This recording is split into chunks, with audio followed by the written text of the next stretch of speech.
سلامة عنا بالنافطاتنا كبراتن بيتسب تقراي برودكاست سيرفيس نعلة قدام 25 تحصص كلتشن عسات شمتنا متمرت استواردو حدشتي اواناوهي مع بالتات حيزنا لكم قريبنا لنا حبراوت انحيتكم سناكم بمعدامنا بالزرزراتهم تسقاقيرنا منقس إثيوبيا ناي حال عمد سلطان مسبقع جنرال تادس ورد نمتكا من قصاص كم زلو إثيوبيا وجنرال تزاريبو نزي بزرزر كنده سوسوينام بخالي حبريتا بكل الأمحارة زلو حداو كوينات زساق كونتا تسعيبو كم زسكحكوهم نبرت قاليتوام سبا سلطان بلصقنا أمحارة دما نزوم كفالات محبر السباب زهابو ملاش نعطو قفانو رباتا كذا سقيركا كيد بلو بمال هابا استقراين إيرتران كالينا يورار مدوات كم زلو عملكيتوام አይገርማችሁም ያስተማርኩት ተማሪ አይኔ ያየ ባሌን አንበርክኮ ሲረሽ ነው እናንተ ሸለቆ ውስጥ ያማራ ህዝብ ጥያቄ ወስዳችሁ አስቀምጣችኋል እንዴ እናንተ ጓሮ ውስጥ ያማራ ህዝብ ጥያቄ አለ እንዴ ያማራ ህዝብ ጥያቄ እኮ ተከዜን ሻገር በላትለውም እንዴ ያማራ ህዝብ ጥያቄ ያለው ተከዜን ተሻግራችሁ ነው ሂዱ ብላችሁ መንገዱን አታሳዩአቸውም እንዴ بحال زينا سلام نهزبتات تقراي إيرتران إثيوبيان بمزمار زفلت سنة بباوي رأسهم قبرة قرقس تي بتمدة تجمير زبال زلو ركب ناي بحق سلام زمتك خون ناي وتروت قلتو كم زخونا قاليتهم نهزب تقراي إيرتران سلام كمن جرازت أمي هزبك والقاليت والله بخالي حبريتا إمارات عرب بزوان سودان يمن زقات أما سعرة مسحاب سراويتن كونتات مسناي تقراي قداي بزتها حز حتوتا تبقي سلام إمارات عرب لما عن تدمها العلوة وتدرى حلفتن ناو تتاتو من زحازة أنتونوف كاب يمن كم زوزت سمويا أفيشن علاو جيرام إيرترا سالسا زيقاتات قرويت هاجر كما سرت فتح اللام بخالي زينا أب إيرترا أب كرانو كدو سمانا زغون دق عدي بالماماتو سيدم دهايم كم زت أفايق يقلت زلون زياتا من كالو تقدس بلناي معوالتاتن كنكافلوكو منام سنات نحوم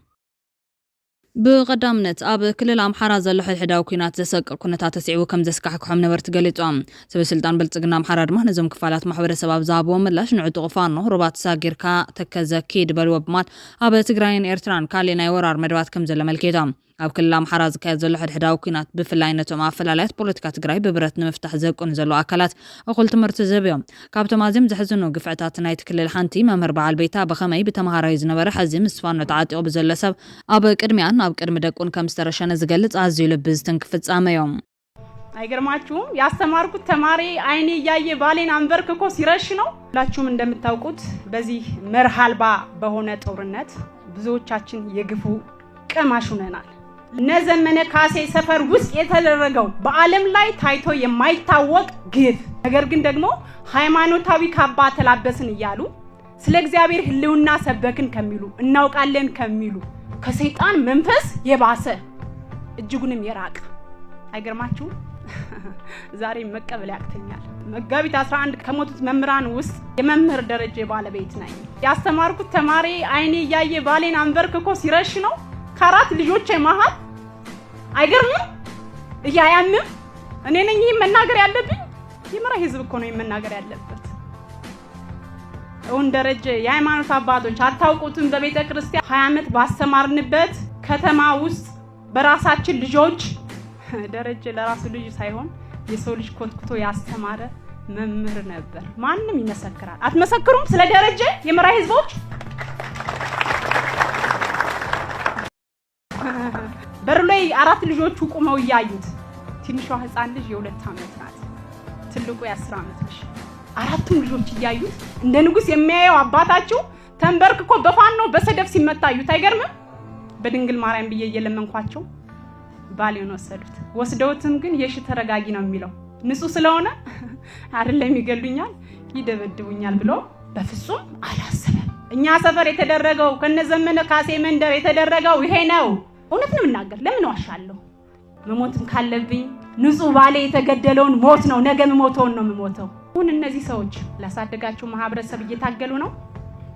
ትናንት ገርጨጭ ላይ ተንበርክቀው የሄዱ የሃይማኖት አባቶች የሉም እንዴ እዚሁ የዘመነ ካሴ ቅርብ ሰው በሚባሉ ሰዎች ነው የኛ ባሎች የተገደሉ እዚ ዘስካሕካሕ ገፍዕታት እዚ ትረፋብ ጎረቤትካ ኣብ ዝኾነ ፍጡር ወዲ ሰውን ክትሪኦ ይተምነዮን ሰበ ስልጣን ብልጽግና ኣምሓራ ግን እዚ ዘስካሕካሕ ገፍዕታት ናብ ትግራይን ኤርትራን ክስፋሕፋሕዮም ኣብ ኣደባባይ ጻውዒት ተቕርብ ዘሎ እዚ ዘሪሁን ፍቅሪ ዝተባሃለ ሓለፍ ክፍሊ ፖለቲካ ቤት ጽሕፈት ብልጽግና ኣምሓራ ኣብ ከተማ ደብረ ታቦር ኣብ ዝተኻየደ ኣኼባ ፋኖ ተከዘ ክሰግር ንገርዎ ብማል ጸገም ከለዓል ይረአ ኣሎ ለመሆኑ የአማራ ህዝብ ጥያቄ እናንተ ጋር አለ እንዴ ምን ይሰራሉ እናንተ ሸለቆ ውስጥ? እናንተ ሸለቆ ውስጥ የአማራ ህዝብ ጥያቄ ወስዳችሁ አስቀምጣችኋል እንዴ? እናንተ ጓሮ ውስጥ የአማራ ህዝብ ጥያቄ አለ እንዴ? የአማራ ህዝብ ጥያቄ እኮ ተከዜን ሻገር በል አትለውም እንዴ? ምን ይሰራል አንተ ጋር? አንተ የማንነት ጥያቄ ወስደሃል እንዴ? አንተ የአማራ ህዝብ የልማት የምናምን ብሎ የሚያነሳቸውን ጥያቄዎች እጓሮ ይዘሃል እንዴ? አባይ በረሃ ደብቀሃል እንዴ? የአማራ ህዝብ ጥያቄ ያለው ተከዜን ተሻግራችሁ ነው። ሂዱ ብላችሁ መንገዱን አታሳዩአቸውም እንዴ? ግዛት ትግራይ ተከዛ ይሰግረን ዝብል ናይ ሓሶት ተረኽ ሒዞም ብሓገዝ መንግስታት ኢትዮጵያን ኤርትራን ምዕራብን ጸለምት ወሪሮም ሒዞም ዘለዉ ዞም ሓይልታት ናብቲ ዝተረፈ ክፋል ትግራይ እውን ክወሩ ከም ዝደልዮም ዝገልጹ ዘለዎም ፋኖ ንምንታይ ተከዘ ክሰግር ይድለ ዝብል ምላዓል ኣገዳሲ እዮም። እቲ ኣዲስ ኣበባ እያቱን ዝተባሃለ ዕጡቕ ኣምሓራ ዝኾነ ፋኖ ተከዘ ሰጊሩ ዝሰግረሉ ምክንያት እንታይ እዩ ንዝብል ተወሳኺ ከባቢ ትግራይ ንምውራር ከምኡውን ባሕሪ ካብ ኤርትራ ንምምንዛዕ ምዃኑ ዝተነፀረ ኮይኖም መልእኽቲ ናይ ብልፅግና ሓላፊ ግና ንኻሊእ ኩናት ይሸባሸብ ከም ዘሎ ይነግረና እዩ ዘሎ። ሰፊሕ ከባቢታት ትግራይ ዝኾነ ካብ ኣልዋሃ ክሳብ አንገረብን መተማን ዘርጋሕ ግዛት በብዘመኑ እናወረሩ ኣብ ዝበፂሖም ዘለዉ ዞም ሓይልታት ብናይ ተጋሩ መራሕቲ ድኽመት እዮም። ስለዝኾነ ድማ ቃልሲ ትግራዋይ ደጊም ንምዕራብ ትግራይ ዘይኮነስ ደሴ ጎንደርን ባህር ዳርን ናይ ባዕሉ ንምግባር ክኸውን ኣሎ። ኢትዮጵያ ትበሃል ዓዲ ካብ ትግራዋይ ዘየደ ሓለፋት ትግብኦ ብሄር ህዝቢ ዘየለ ክነሱም እቲ ናይ ትግራይ መሪሕነት ኮነ ልየ ግን ማእኸሉ ዝነበረ ቦትኡ ብስንፍና ናብ ጫፍ እናረሓቐ መፅኡ ኣብ መወዳእታ ናብ ኣልቦነት ክቕየር ምዃኑ ብግልፂ እናተነገሮ እዮም። እዚ ድማ እንትቕድም ኣክሱም ዝነበረ ማእኸሉ ብምውዳቑ እንትድሕር ድማ መቐለ ዝነበረ ናይ ቀረባዋን ማእኸሉ ኣብታ ድሕር መቐለ ዝበቖለት ናይ ሚኒሊክ ኣዲስ ኣበባ ማእኸልነት ክቐፅል መሰረቱ ብምስሓቱ እዮም። ስለዝኾነ ድማ ንዝሓለፉ ልዕሊ 100 ዓመታት ተጓዒዝናሉ ኣብ መወዳእታ ፅንተት ካብ ዘዋለደ መገዲ ንዓርስና ሓራ ነውፅም። እዚ ልሂቅ ነዚ ህዝቢ እዚ ካብቲ ፀቢብ ርዲት ኣውፅኡ ናብቲ ዝሰፍሐን ታሪኻዊ መሰረት ዘለዎ መንነቱን ርስቱን ክምልሶ ከም ዝግባሕ ተሓቲቱሎም። ብኻሊእ ሓበሬታ ድምፂ ናፃ ትግራይ ድናት መልእኽቲ ሓድሽ ዓመት 2026 ኣመሓላሊፎም ኣብ ውሽጢ ትግራይን ዘለዎ ተጋሩ ኣብ ማዕስከራት ስደተኛታት መዕቆቢ ተመዛበልቲ ተጋደልቲ ሓይልታት ምክልኻል ትግራይ ከምኡውን ንዲያስፖራ ተጋሩ ዘደስስ መልእኽቲ እውን ዳሃሲሱሎም። ካብ ቀንዲ ነጥብታቱ ድማ መከራ ትግራይ ኮነ ተባሂሉ ክቕፅል ይግበር ከም ዘሎ ኣመልኪቱሎም። እቲ መልእኽቲ ተጋሩ ዘጋጥሞም ፀገማት ኩናት፣ ጥሜት፣ ምምዝባል፣ ፆታዊ ዓመፅ፣ ፖለቲካዊ ዓፈና ኮነ ኢልካን ስርዓታውን እምበር ብሃንደበት ወይ ብጉጉይ ምሕደራ ከም ዘይኮነ ይምጉድ። ኣብ ኢትዮጵያ ዘሎ ፖለቲካዊ ስርዓት ንትግራይ ከም ማዕረ ዜጋ ዘይኮነስ ከም ማሕዚ ፀገም ገይሩ ከም ዝርአ እውን ገሊፆም። ናፅነት ኣድላይ ዝብል ቀንዲ ስነ መጎት ድምፂ ናፅነት ትግራይ ኮይኑ ትግራይ ኣብ ትሕቲ ሕዚ ዘሎ ስርዓት ኢትዮጵያ ክትነብር ኣይትኽእልን እያ ዝብል እዮም። ናፅነት ንህላዋ ክብሪ ድሕነትን ርእሰ ምሕደራን ኣገዳሲ ምዃኑ ኣብቲ መልእኽቲ ተቐሪፁሎም። እቲ መልእኽቲ ንናፅነት ከም ሕነ ምፍዳይ ወይ ፅለ ዘይኮነስ ከም መከላኸልን ኣድላይን ስጉምቲ ህላወ ህዝቢ ንምቕፃል ምዃኑ እዩ ዝገልፅ። ክብርን ተጋሩ ክቕድም ዝጠልብ ድናት ተመዛበልትን ስደተኛታትን ስቃዮም ዝቕፅለሉ ዘለዎ ኩነታት ናፅነት ንምድላይ ኣድላይ ምዃኑ ከም መርትዕ ይቐርብ። ኣብዚ ሕዚ ዘሎ ስርዓት ኮይንካ ምድሓን ከም ዘይከኣል እዩ ዘመልክት። ካሊእ ተጋደልቲ ትግራይ መንግስታዊ ትካላት ኢትዮጵያ ኣብ ዝፈሸለሉ ንሲቪል ዝከላኸሉ ሓለውቲ ህዝቦም ተባሂሎም ዝነኣዱ ምዃኖም ብምግላፅ ሕጋውነቶም ካብ ኣድላይነት እምበር ካብ ፖለቲካ ዝመፅእ ከም ዘይኮነ ይረድም። ዲያስፖራ ተጣባቕነቶምን ኣክቲቪዝሞምን ቃልሲ ትግራይ ብዓለም ደረጃ ርኡይ ንክኸውን ኣገዳሲ ምዃኑ እውን ኣፍሊጡሎም። ናፅነት እንኮ መፍትሒ ዝገጢሙ ዘሎ ፀገም ምዃኑ ዘረድእ ድምፂ ንናፃ ትግራይ ኣድላይነት ናፅነት ክዝርዝር እንከሎ ድማ ናፅነት ተደጋጋሚ ግፍዕን ምክልኻልን ተሓታትነት ንምርግጋፅን እንኮ መንገዲ ምዃኖም ኣብ መጻኢ ወለንታዊ ማዕረ ፍትሓዊ ሓበራዊ ህይወት ንምርግጋፅ ዝሕግዝ መንገዲ ምዃኖም ንትግራይ መሰረት ዲሞክራሲ ፍትሒ ሰላም ምዃኑ ሓቢሮሎም። ብመሰረት እዚ ድማ ፃውዒት ሓድነትን ንጹርነትን ኣብ 2026 ንተጋሩ ኣቕሪቡሎም። እቲ ንተጋሩ ዝቐረበ ፃውዒት ተጋሩ ነቲ ቃልሲ እንታይ ምዃኑ ኣለልዮም ክርድዎ ንናይ ዝሓለፈ መስዋዕቲ ኣኽብሮት ክብን ፀዊዖም። ብኻሊእ ሓበሬታ ሰላም ንህዝብታት ትግራይ ኤርትራን ኢትዮጵያን ብምዝማር ዝፍለጥ ስነ ጥበባዊ ርእሶም ገብረ ገርግስ እቲ ብፅምደት ተጀሚሩ ዝበሃል ዘሎ ርክብ ናይ ብሓቂ ሰላም ዘምፅእ ክኸውን ናይ ወትሩ ጸሎት ከም ዝኾነ ገሊፆም። ንህዝቢ ትግራይን ኤርትራን ሰላም ከም እንጀራ ዝጠመዮ ህዝቢ ክብል ዝገለፆት ስነ ጥበባዊ እቲ ብፅምደት ተጀሚሩ ዝበሃል ምንቅስቓሳት ናይ ብሓቂ ሰላም ከምፅኡ ዝብል እምነት ከም ዘይብሉ ነቲ ቅድሚኡ ኣብይን ኢሳያስን ተጀሚሩ ናብ ጆኖሳይድ ዘምርሐ ርክባት ብኣብነት ብምጥቃስ ዋላ ከምኡ ኮይኑ ግና እቲ ብፅምደት ተጀሚሩ ዝበሃል ዘሎ ርክብ ናይ ብሓቂ ሰላም ዘምፅእ ክኸውን ናይ ወትሩ ጸሎት ከም ዝኾነ ገሊፆሎም። ህዝቢ ትግራይ ኤርትራን ኢትዮጵያን ግዳያት ጥሜት ሰላም ምዃኖም እውን ኣመላኺቶም። ሰላም ልዕሊ ኩሉ ንሰላም ደልዩ ዝቃለስ ኩሉ ሽግሩ ተፃዊሩ ዝቃለስ ህዝቢ እንተበልኩት ህዝቢ ስለዝወለደኒ ጥራሕ ኣይኮነ ወይ ብሄረይ ቋንቋይ ስለዝኾነ ጥራሕ ኣይኮንኩን። ሓቀኛ ታሪኽ እዩ።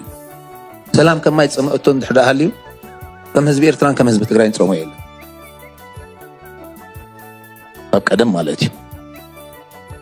እጂ ኻ ብሓፈሻ ህዝቢ ኢትዮጵያውን ዘይፈላለየ ነግረክ እዞም ህዝብታት እዚኣቶም ሲ ስርዓታት ኩሎም ተቐይሮም መፁ ረህዋ ግን ኣይተራእየን ካብ ኩናት ኣይወፃናን ሰላም ሕጁን ከማይ ክንፅምዕትና ኢና ዘለና ሰላም ሕጁን ከም እንጀራ ከም ጥምዕትና ኢና ዘለና ያ ማንም ሰብ ክፈርዳ ዝኽእል እዩ ናቱ ህሉ ወረ ሰላም ኣይሰምዐኹም ዜና ሰላም ኣይሰምዐን ኺ በዝኸ ከም ተገይሩ በዝኸ ከም ተገይሩ በዝኸ ከም ትጓ ሰላም ዝጠመዮ ህዝቢ እዩ ኣምላኽ ሰላም ዳ ይወርደልና እምበሪ ፍላይ ወላ ሕጁን ሲ ኣነ ከምዞም ህዝቢ እዚኣቶም ዘንባዕኒ የለን ምክንያቱ ትረኣልክስ ጽቡቕ ዝረኣያኪ ባና የለን በቃ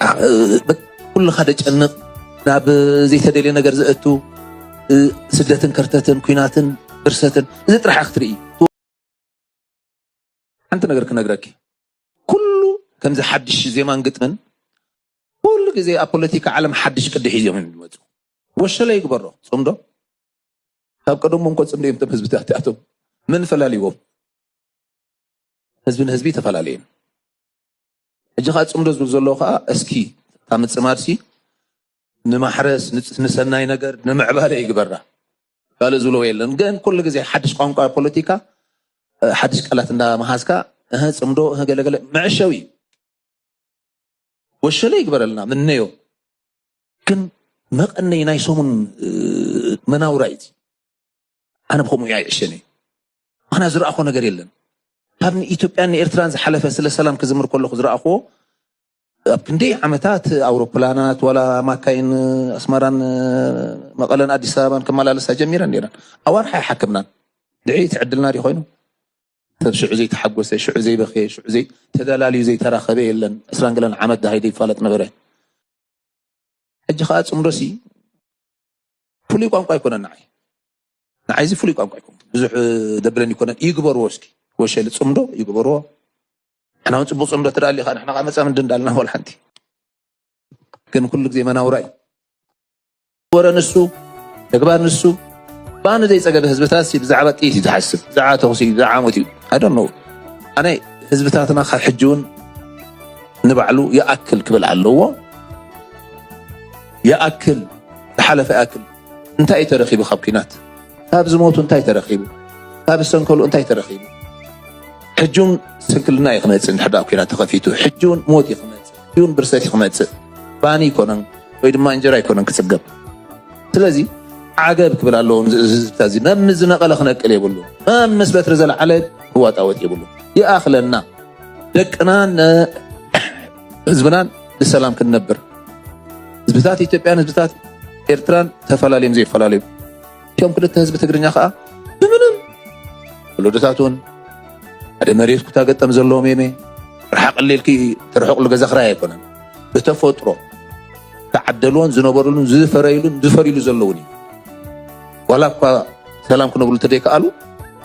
ما بقول عدم مسيء هاو حليفهم خرونا قراتي لهم بمرتي يسددوا له لذي هبتم حزب كويس هبتم مريض كويس لنا خدش كادون قول له عدم قال كوني كنا تحكي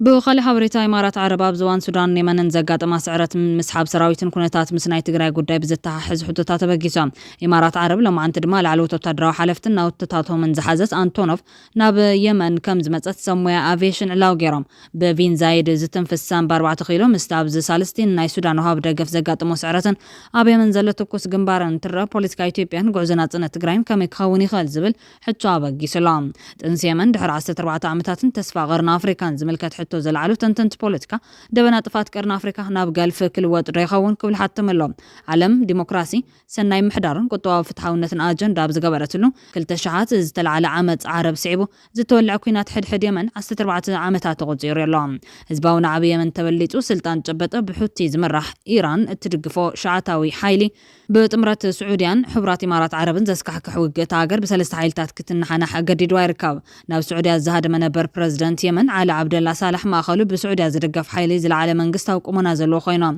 ብኢራን ዝድገፍ ሻዓይቲ አልሑቲ ድማ ንወደብ ሑደይዳን ገማግም ቀይሕ ባሕርን በመቆፃር ኣብ ንግዳዊ እንቅስቃስ ከቢድ ፀቕጢ ክፈጥር ምጽንሑ ይዝካር ምስ ዕጡቕ ህፁ ደገፍ ሱዳን ዝመሳሰል ኣወዳድባ ዘለዎ ካውንስል ስግግር ዶብ የመን ነቲ ዝታወኸ ፀጥታ የመን ተበሊፁ ሃገር ንምስራትን ካብ ቀይሕ ባሕሪ ርሒቓ ዘላ ሕቡራት ዓረብ ብመንገዲ ኣቢላ ኣባል ቀይሕ ባሕሪ ንምግባርን ዝመጣጠር ኣፍጣጣይ ሽውሃት ስርወ ንግስነት ቢን ዛይድ ዘሳስዮም ኣብይ ኣሕመድ ኣብ 2013 ዓ.ም ኩናት ትግራይ ክውልዕ እንትልዓል ፈላማይ ደብዳብ ድሮናት ሕቡራት ኢማራት ዓረብ መበገሲውን ወደብ ዓሰብ ምንባሩ ብኣካልን ብሰነድን ዝተረጋገፀ እዮም እዘን ድሮናት ብጥምረት ክልቴን ሃገራት ገልፍ ስዑድን ኢማራትን ዝካየድ ወፍሪ የመን ድጋፍ ዘባ ዝነበራ እየን እዚ ማለት እዘን ሃገራት ናብ ቀርኒ ኣፍሪካ ናብ ኩናት ትግራይ እንትሳገራ ብጥምረት ምንባረን ግሁድ ይገብራ ብስዑድያ ዝድገፍ መንግስቲ የመን ኣብ ሃገሩ ዘለው ኢዳታውነት ኢራንን ኢማራት ዓረብን ንክወፃ ኣዊጅሎም እዚ ዝኾነ ብ22 ታሕሳስ 2018 ዓ.ም ድሮናት ስዑድ ዓረብ ካብ ክልተ መራኸቢ ኢማራት ኣብ ልዕሊ ዝተራገፉ ወታደራዊ ናውትታት ከቢድ ዕንወት ኣብፂሓ ምስ ተባሃለ እዮም ድሕሪ 3 መዓልታት ድማ ወታደራዊ ነፈርቲ ስዑድያ ኣብ 7 ወታደራዊ ናጣታት ካውንስል ደቡብ የመን መጥቃዕቲ ከም ዘካየደት ሮይተርስ ይፀብፂባ ምክንያቱ ድማ ናጽነት ዝደልዩ ካውንስል ስግግር ደቡብ የመን ኣብ ልዕሊ መንግስታዊ ትሕዝቶታት ልዕልነት ብመሓዝ ተወሰኽቲ ቦታታት ክሕዙ ብምጅማሮም እዮም ነቲ ደብዳቤ ስዒቡ ኢማራት ዓረብ ኣብ የመን ዝፀንሐ ወታደራዊ ምትእታው ጠቕሊላ ንምውፃእ ወሲና ሎማዓንቲ ድማ ላዕለዎት ወታደራዊ ሓለፍትን ናውታቶም ዝሓዘ አንቶኖቭ ናብ ዩናይትድ ዓረብ ኢማራት በረራ ከም ዝገበረት ሰሙያ አቪዬሽን ዕላው ገይሮም ክልቴን ሃገራት ነዊሕ እዋን ኣብ ንሕንሕ ምጽንሕንን ብውክልና ውግእ ኣብ ዝተፈላለዩ ሃገራት ምህላውን ዘረጋገፁ ንምንቅስቃስን ዝከታተሉ ኣካላት ሱዳን የመን ሊብያ ቻድን ኢትዮጵያን ከም ኣብነት ይጣቕሶም ኣብ ውሳነ መዓልታዊ ኮታ ነዳዲ ዓለም ኣባልነት ጥምረት ቀይሕ ባሕርን ጥምረት ምንቅስቃስ አብርሃም ማለት እውን ፕሮጀክት ትራምፕ ኣብ እስራኤል ሰፊሕ ፍለለይ ከርያ ምጽንሐን ዘብሪ ፖለቲከኛታት ኣብ የመን ወሊዕና ዘለዋ ትኩስ ግንባር ኣብ ምብራቕ ኣፍሪካን ዘለወን ቅድድም መን ወሰደ ክውስን ከም ዝኽእል ይትንብዩለው ክብል ትንታን ፖለቲካ ገብረ ስላሴ ብዛዕባ ዘመልኪቱ ኣብ ዘርግሖ ጽሑፍ ኣብሪዮላ ነስጎምቲ ስዑድ ዓረብ ስዒቡ ሰራዊት ሱዳን ኣብ ዞባ ዳርፉር ኣብ ውሽጢ 3 መዓልታት ዘመዝገበ ፀብለልታን ትረአ ድማ ነትንበያ ዞም ፖለቲከኛታት ግምት ክትቦ ትግደል ዝብል ትንታነ በቢን ዛይድ ዝትንፍስ ሳምባ 4 ኪሎ ምስቲ ኣብ የመን ዘሎ ትኩስ ግንባር ትራ ፖለቲካ ኢትዮጵያን ጉዕዞ ናጽነት ትግራይን ከመይ ክኸውን ይኽእል ዝብል ሕቶ ልዒሉሎ ብተመሳሳሊ መንገዲ እስራኤል ንሶማሊላንድ ኣፍልጦ ምሃባ ስዒቡ ክገሃድ ንዝኽእል ምዕባለን እናተጸናጸንካ ናይ ምጽባይ ፆታ ተጀሚሩሎ ዝበለ ትንታን ፖለቲካ ዶክተር መሓር ታደላ ይኹን እምበር እዚ ናይ ከይዲ እዚ ንበይኑ ፈሊኻ ዝረአ ኣይኮነን ታይዳ ነቲ ኣብ ጎደቦ ቀይሕ ባሕሪ ዘሎ ዝሑል ኩናት ንምትድዳ ዝሕግዝ መከላኸሊ ስርዓት ኣየቐምጥን ጥራሕ ዘይኮነስ ኣቦ ናብ ዘይፍለጥ ምትፍናን ንክምዕብል ናይ ባዕሉ ግደ ይፃወተሉ ክብል ዝገልጾም እቲ ብዓብዩ ክረአ ዝኽእል ጂኦፖለቲካዊ ምዕባለ ናይ እስራኤል ውዕሊ አብርሃም ምስፍሕፋሕ ኣፍልጦ ሶማሊላንድ ምጥንኻር ጂኦፖለቲካዊ ሰልፊ ምዃኑ ዝገልጽ ዶክተር ዛጊድ ኣብቲ ዞባ ዘለዋ ኣባላት ውዕሊ አብርሃም ሕቡራት ኢማራት ዓረብ ባሕሬን እታ ምዕራብ ሳራ ናይ ምንጻል ምንቅስቃስ ብዶ ዘለዋ ሞሮኮ ሱዳን ብኽፋል ብአልቡርሃን ተስማዕምዕ እዩ ይኹን እምበር ኣብ ኣተገባብራ ምድንጓይ ኣሎ ሶማሊላንድ ምዃኑን ኣመልኪቱላ ምጥንኻር ጂኦፖለቲካዊ ደንብታት ከም ዘሎ ብምዝኽኻር ድማ ደንቢ ሓደ ሶማሊላንድ እስራኤል ሕቡራት ኢማራት ዓረብ ኢትዮጵያ ሓይልታት ስሉጥ ደገፍ ሱዳን ብሃፍታር ዝምራሕ መንግስቲ ቤንጋዚ ደቡብ ሱዳን ደንቢ 2 ሶማሊያ ስዑድ ዓረብ ቱርኪ ግብፂ ኤርትራ ሓይልታት ሰራዊት ሱዳን ብኣድባይባ ዝምራሕ መንግስቲ ሃገራዊ ሕብረት ቀጠር ሊግ መንግስታት ዓረብ ሕብረት ኣፍሪካ ውድ ሕቡራት ሃገራት ምዃነን ተረዲኡሎም ካሊእ ጽንፈ ዝኸደ ግርንቤት ክብል ዶክተር መሓር ታደለ ዝገለጾ ሶማሊላንድ ደድሕሪ ሞሮኮ ኣብ ኣፍሪካ ንውዕሊ ብርሃም እትድግፍ ካልእት ፈራሚት ንክትከውን እስራኤል ኣፍልጦ ምሃባ በቲ ንሕስያ ዘይገድፍ ሃገራዊ ጥቕሚ ዝማእኸሉ ኣካይዳ ጥራሕ እዩ ክግለጽ ዝኽእል ሞሮኮ ንባዕላ ኣብ ምዕራብ ሳራ ናይ ምንጻል ምንቅስቃስ ብድሆ ዘሎ ሃገር እያ ሳራዊት ሪፓብሊክ ዓረብ ብሕብረት ኣፍሪካ ኣፍልጦ ዝረኸበት እያ እስራኤል ምስ ሞሮኮ ዘለዋ ርክብ ናብ ንቡር ንምምላስ ንሳራዊት ሪፓብሊክ ዓረብ ኣፍልጦ ንዘይማብ ኣብ ስምዕ ከይበጽሐት ኣይተረፈተን አንጻር ሓይልታት ሰራዊት ሱዳን ዝኳሽሐ ዘሎን ካብ ሕቡራት ኢማራት ዓረብ ድልዱል ደገፍ ዝረክብን ሓይልታት ስሉጥ ደገፍ እንድሕር ተዓዊቱ ዳ ንውዕሊ አብርሃም ዓይኑ እንተሓሰየ ክፍርም ይኽእል እዮም ይኹን እምበር ሓይልታት ሰራዊት ሱዳን ኮነ ሓይልታት ስሉጥ ደገፍ ኣብ ሓፂሯን ንምሉእ ሱዳን ክቋፀሩ ዝኽእሉ ዕድል ውሱን እዮም ኣብ ሱዳን ዝተፈላለዩ ስርዓታት ከተኣናግድ ዝኽእል ኩነታት ወይ ድማ ምስቲ ናይ ሶማልያ ወይ የመን ዝመሳሰል ኩነታት ክሳብ ዝፍጠር ሕቡራት ኢማራት ዓረብ ብዛፍልጦ ኣቢላ ቁመና ከተድልድል እያ ኣብ የመን ዘለዋ ደውታ ከምቲ ናይ ሶማሊላንድ ዝኣመሰለ እዮም ብቤት ምክሪ ደቡባዊ ስግግር ኣቢላ ንወደብ ኤደን ትቋፀር ጥራሕ ዘይኮነስ ነተን ሰፊሕ ሃፍቲ ነዳዲ ዝተዓደላ ሃድራማውትን ሻባውህን ሓዊሱ ናብ ደቡባዊ ክፋል የመን ነስፋሕፊሓ ቤት ምክሪ ደቡባዊ ስግግር ልክዕ ከም ሶማሊላንድ ነፃነት ክውጅ ይኽእል ክብል ኣሚጡሎ የመንን ሶማልያን መሳን መሳ ክቕመጥ ዝኽእል ታሪክ ኣለዋን ነፃ ሃገር ደቡብ የመን ካብ 1967 ክሳብ 1990 ብሓበራዊ ስምዕ ምስ ሰሜን የመን ዳግም ተዋሂዳ እዚ ድማ ሶማልያን ሶማሊላንድን ንሒደት መዓልታት ነናይ ባዕለን ነፃነት ኣውጀን ድሕሪ ምጽናሕ ብ1960 ምስ ዝገበረ ዳግመ ውህደት ዝመሳሰል እዮም ሕቡራት ኢማራት ዓረብ ኣብ ኩባት ደሴታት ሶኮታራ መሳለጥያታት ኣብ ርእሲ ምህናፃ ኣብ በርበራን ኣብ ታሕዚ መዋፈሪ መራኸብ ዝኾነት በሳሶን ፑንትላንድ ሰፊሕ ወፍሪ ሃፍቲ ኢንቨስትመንት ገይራ ኣብዚ ናይ ውክልና ምንሕናሕ ኣብ መንጎ ስዑድን ሕቡራት ኢማራት ዓረብን ከም ዘሎ ዝገልጽ ዶክተር መሓር ታደለ መንግስቲ ስዑድ ዓረብ ኣንጻር ሕቡራት ኢማራት ዓረብ ዝተሰለፈ እዮም መንግስቲ ስዑድ ዓረብ ንመንግስቲ ሃዲ ከምኡን ንሕቡራት ኢማራት ዓረብ ንምምካት ዝፈጠሮም ሓይልታት ዋልታ ሃገር ብዝህቦ ደገፍ ኣቢሉ ኣብ ሰሜን የመን ዘሎ ጽልዋ ቀፂሉ ሕቡራት ኢማራት ዓረብ ኣንጻር ስዑድ ዓረብ ምስ ዝዋግኡ ሓይልታት ሁቲ ጸገም የብላን ጥራሕ ዘይኮነስ እንተደጊፋቶምን ዘገርም ኣይኮነን ሃድራማውንትን ኣልማራህን እውን ብስዑድ ዓረብን ሕቡራት ኢማራት ዓረብን ዝድገፉ ሓይልታት ናይ ውክልና ውግኣት ዘካይዱለን ቦታታት ኮይነን ኣለዋ ትግርጭት ካብ ስውር ደረጃ ናብ ግሉጽ ደረጃ ተቐይሩ እዚ ድማ ካብ ኣየር ዝግበር ቦምባ ኣብ ብኤስቲሲ ዝቋፀሩ ወደባት ከምኡውን ብወግዓዊ ምልውዋጥ ኣብ መንጎ ስዑድ ዓረብን ሕቡራት ኢማራት ዓረብን ዝተገለጸ ይበል ኣብ መወዳእታ ድማ ወሰንቲ ሕቶታት የልዕል ናይ ሶማሊላንድ ደፍልጦ ምርካብ ኣሜሪካ ኣብቲ ጎደቦ መቆናጠጢ ወይ ድማ መእተዊ እግሪ ክትረክብ ይኽእላ ዶ እዚ ኸ ኣሜሪካ ንሶማሊላንድ ኣፍልጦ ክትብ ከተባብዓ ወይ ዘይከየተባብዓ ይኽእል ዶ ቻይናን ሩስያን ብኸመይ ገብረ መልሲ ክህባ ይኾና ኢትዮጵያ ንሶማሊላንድ ኣፍልጦ ክትባ እሞ ነቲ ዝተፈራረመቶ ስምምዕ ተጠቃምነት ወደብ ኣብ ግብሪ ከተውዕል ከተባብዓ ይኽእል ዶ መርገፂ ቀጠር እንታይ እዩ ድሕሪ እቲ ብሕቡራት ኢማራት ዓረብ ዝተመርሐ ዕፅዋ ኣብ ልዕሊ ቀጠር ምንባሩ ኣብ መንጎ መንግስቲ ስዑድ ዓረብን ቀጠርን እናደልደለ ዝመፅእ ምቅርራብ ኣብ ግምት ብምእታው ቀጠር ጂኦፖለቲካዊ ኣሰላልፋ ብዕሊ ናብ ደንበ ክልተ ከተዘርዶ ትኸውን ዝብል ገና ምላሽ ዘድልዮ ምዕባለታት ምዃኑ ኣብርሂሎም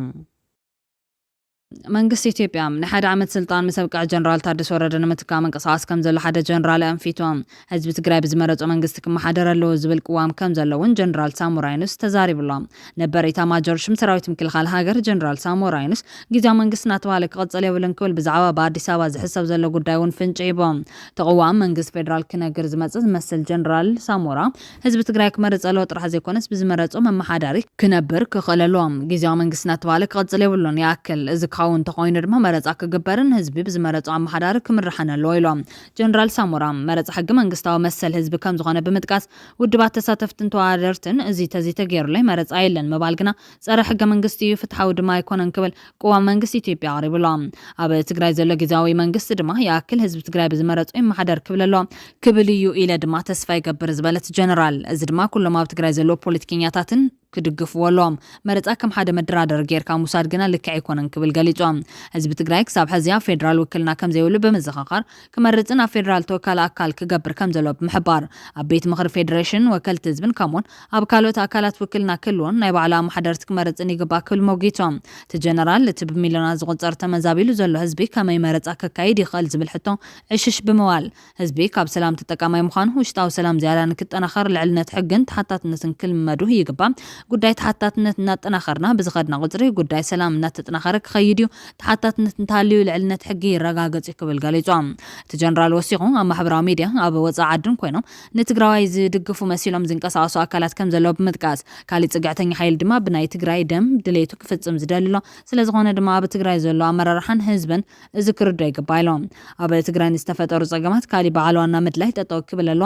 ንባዕልና ንርአይ ውሽጥና ነፅሪ እዚ እንተጌርና ነገራት ከንዕርና ዝብል እምነት ኣለኒ ክብል እውን ሓቢሩሎም እዚ ዘረባ ናይቲ ጀነራል ታደሰ ወረደ ዝኣተወ ውዕሊ ድሕሪ ምብቅዑ ዝህሉ ምዕባለ ብንጹር ዘመልክት እዩ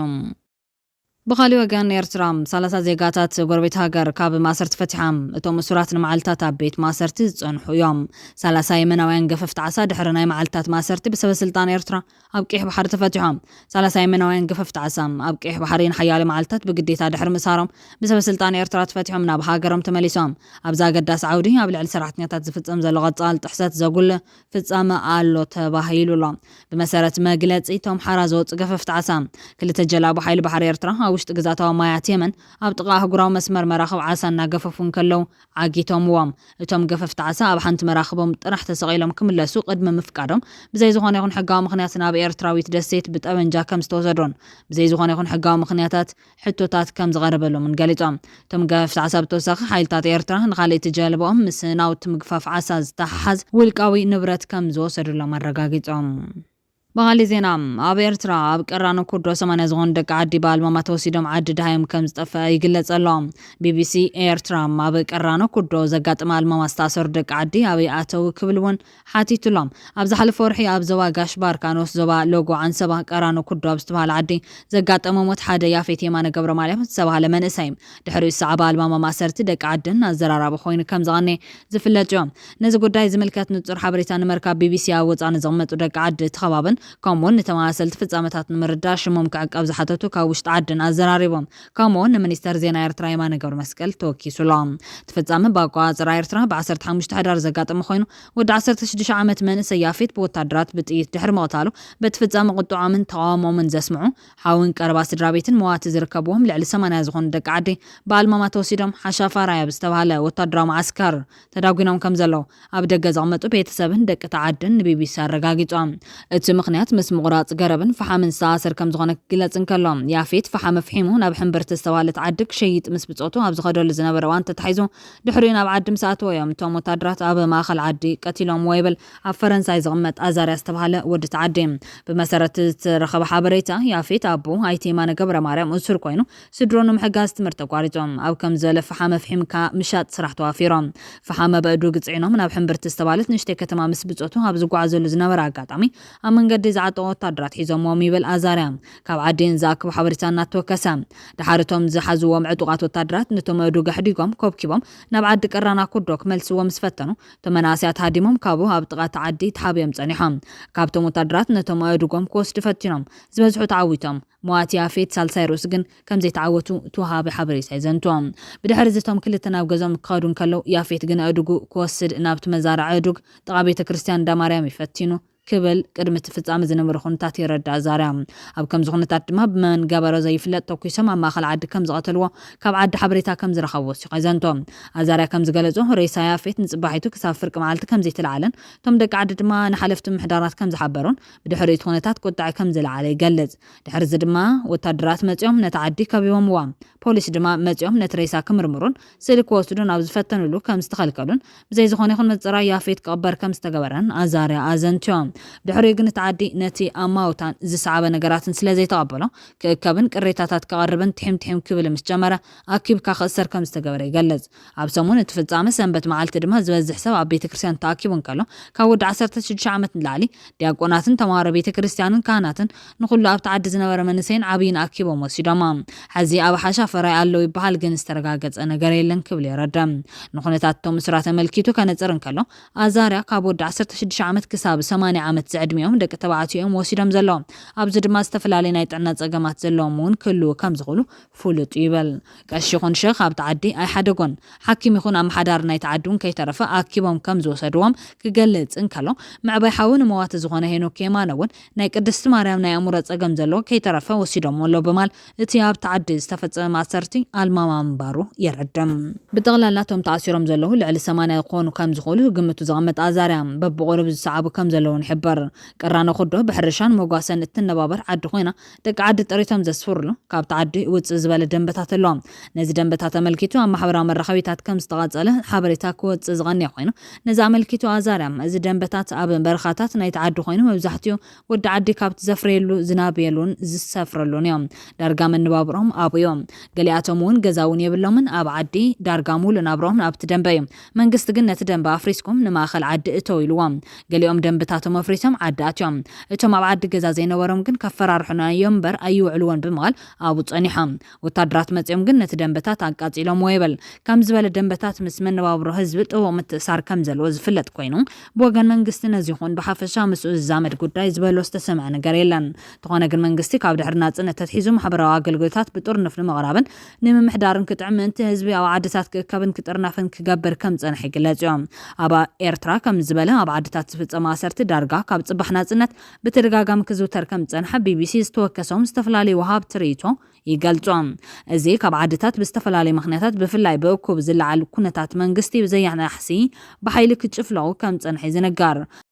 ክቡራትን ክቡራንን ተኸታተልቲ ትግራይ ብሮድካስት ሰርቪስ ሓደሽትን ኣገደስን ሓበሬታታት እዚኦም ይመስሎም። ላይክ፣ ሼር፣ ሰብስክራይብ ምግባር ስለትካተሉናም ኣዝና ነመስግን።